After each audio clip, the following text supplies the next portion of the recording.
for the faith delivered to the saints. These were hazardous times, and on many an occasion the Covenanters found that their services were disrupted by the government forces, and these people found that many of them were taken prisoner, and many of the ministers were also taken prisoner, and some of them eventually were martyred. And so we move through the story. Look, for example, at this map. Those spots that are marked on this map record for us the places where martyrs are to be found. And we look at a few of these places now. Here at New Milnes in Ayrshire, this centre of covenanting activity where people attended both communion services and prayer meetings, many things happened. On one occasion, 8 Covenanters had been attending a prayer meeting, and they were taken prisoner. John Law, a Covenanter sympathizer, saw what was happening and attempted to rescue these Covenanters, and he himself was shot. Or move a little further to this old churchyard at Cumbersnethan near Wishaw. In this churchyard is the stone to Arthur Ingalls. He was a very ordinary man. In fact, the records tell us that he was a pious man. Arthur Ingalls was sitting one day tending his cattle, and while he was sitting, he was reading his Bible. The troopers came along, saw him engaged in this quiet reading, and shot him on the spot. Or we turn here to Priest Hill near Muirkirk. And here at this spot, one of the most cruel actions ever perpetrated against the Covenanters took place. It is the martyrdom of John Brown of Priest Hill. Isabel Weir, his wife, was warned by Alexander Peden, keep linen beside you to be his winding sheet, for you will need it when you least expect it. And so it was to be so. John Brown had been gathering peat with his nephew when Claverhouse came to him, took him prisoner and brought him back to his cottage. His cottage had been the place of refuge for many a Covenanter, a shelter in the time of storm. And this was why Claverhouse saw that John Brown was a man to deal with. Claverhouse questioned him in front of his wife and children, and then he commanded him to go to his prayers, for he was going to die. John Brown prayed in true covenanting fashion until he was rudely interrupted by Claverhouse. He turned to him and said, "I gave you time to pray, and you've begun to preach." Looking from his praying position, John Brown said quietly, "You neither know the nature of preaching or of praying that caused this preaching." The final act was then carried through. John Brown took leave of his wife and children, and tradition tells us that on seeing this happening, the troopers refused to take part in this murderous act, and that Claverhouse had to carry it through himself.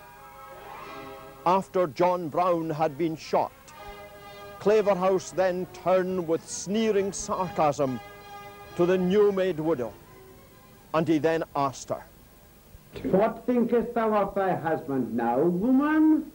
"I thought ever much good of him, and as much new as ever." "It were but justice to lay thee beside him." "If ye were permitted, I doubt not but your cruelty would gang that length.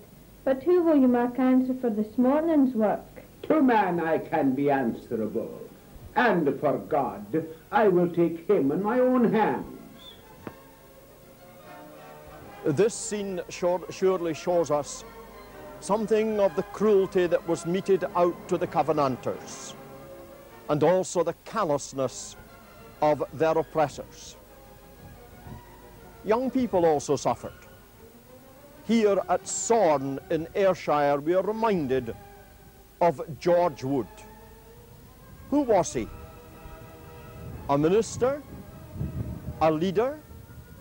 A rebel? No, George Wood was none of these. He was a young boy of 16 years of age, no doubt returning from a conventicle service with a Bible in his hand. But the troopers, seeing him, shot him on the spot. But George Wood has the distinction of being the very last martyr to die during the Covenanting times. Women and girls also suffered.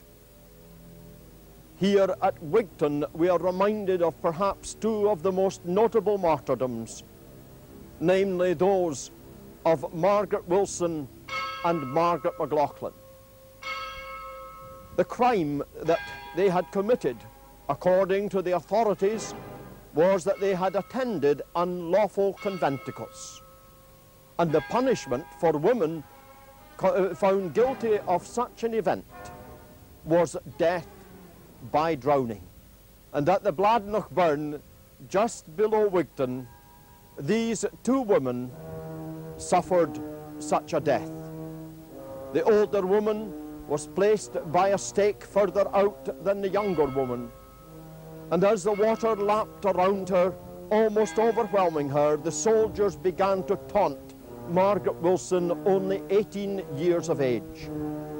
But what radiant confidence she had, as she declared to the soldiers, "What do I see but Christ wrestling out yonder? Think ye that we are sufferers? No, it is Christ in us." She then gave her final testimony before finally being pushed under the water with the harsh words of a soldier, "Tak another drink, Kenny." Monuments, of course, are not just to individuals. We find that there are many monuments throughout Scotland to a whole area. This lovely monument at Dalgarnock reminds us of the Nithsdale martyrs. And on the reverse side of the monument, 56 names are recorded, a reminder to us of the cost of devotion that this area paid for civil and religious liberties. Or this monument in Lanark, one of the most unusual monuments, records not only those who were the martyrs, but it also records other things regarding those who suffered. It reminds us of the cost that many paid in terms of the fines that they had to pay. It also tells us of those who were declared to be traitors and fugitives and had to leave the land that they loved, deported to other parts of the world. But here in Edinburgh is the monument that reminds us of perhaps the costliest of all sacrifices, where men and women died for the crowned rights of their Redeemer.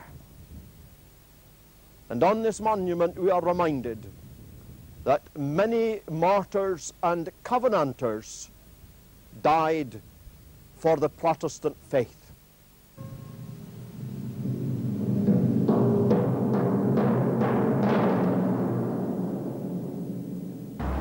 After their trial before Sir George Mackenzie, who because of the sentences he meted out to the Covenanters was known as Bloody Mackenzie, the Covenanters were brought from the Tolbooth prison to the West Bow. Here they were marched down the West Bow and brought to this spot here in the Grassmarket of Edinburgh. This was the place of public execution.